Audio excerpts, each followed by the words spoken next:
Bharat Pakistan match মানেই বাড়তি উত্তেজনা, রোমাঞ্চ এবং প্রতিদ্বন্দ্বিতা। আর এই দুই দেশের রাজনৈতিক এবং কূটনৈতিক সম্পর্কের প্রতিফলন ঘটে খেলার মাঠেও। 2013 সালের পর থেকে ভারত পাকিস্তান কোনো দ্বিপাক্ষিক সিরিজে নিজেদের ভেন্যুতে একে অপরের মুখোমুখি হয়নি। তবে 2023 বিশ্বকাপে পাকিস্তান আবারও ভারতে খেলতে আসে। এবার চ্যাম্পিয়ন্স ট্রফি 8 বছর পর মাঠে গড়িয়েছে। পাকিস্তান এই টুর্নামেন্টের আয়োজক দেশ হওয়া সত্ত্বেও ভারতের ম্যাচগুলো নিরাপত্তার কারণে সংযুক্ত আরব আমিরাতে অনুষ্ঠিত হচ্ছে।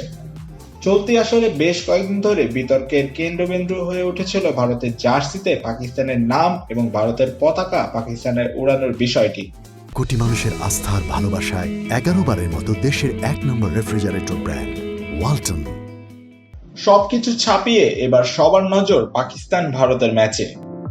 চ্যাম্পিয়ন্স ট্রফির মাঠের লড়াইয়ে এবারের উদ্বোধনী ম্যাচে নিউজিল্যান্ডের বিপক্ষে বড় ধাক্কা খায় বাবর আজমরা। অন্যদিকে নিজেদের প্রথম ম্যাচে বাংলাদেশের বিপক্ষে জয় পায় বিরাট ও রোহিতের দল।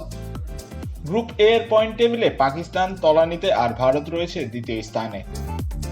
2023 বিশ্বকাপে ভারতের বিপক্ষে 7 উইকেটে হার দেখার পর চ্যাম্পিয়ন্স ট্রফির গত আসরের ফাইনালে ভারতকে 180 রানে হারিয়ে প্রথম চ্যাম্পিয়ন্স ট্রফির শিরোপা জিতেছিল পাকিস্তান।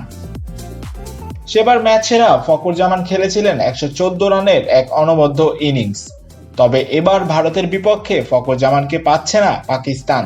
উদ্বোধনী ম্যাচে ফিল্ডিং করতে গিয়ে ইনজুরিতে পড়েন তিনি। তার জায়গায় দলে অন্তর্ভুক্ত হয়েছেন আরেক ওপেনার ইমামুল হক। অধিনায়ক মোহাম্মদ রিজওয়ান এবং শাকিল সহ দলের অনেক ক্রিকেটাররা এখনো ফর্মহীন। অন্যদিকে ভারতের ওপেনার শুভমান গিল আছেন দারুণ ছন্দে। গত ম্যাচে তিনি খেলেন অপরাজিত 101 রানের ইনিংস। জশপ্রীত বুমরাকে নিয়ে দল চিন্তিত থাকলেও চোট কাটিয়ে দলে ফিরেছেন মোহাম্মদ সামি, যিনি গত ম্যাচে তুলে নেন 5 উইকেট। পাকিস্তানের পেসার শাহিন আফ্রিদি, নাসিম শাহ এবং হারিস রৌফ গত ম্যাচে কোনো গেম চেঞ্জিং পারফরম্যান্স দিতে পারেননি।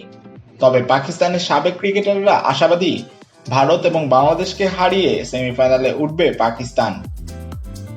বাংলাদেশ সময় রোববার দুবাই আন্তর্জাতিক স্টেডিয়ামে দুপুর 3টায় মাঠে গড়াবে ভারত পাকিস্তানের ম্যাচ।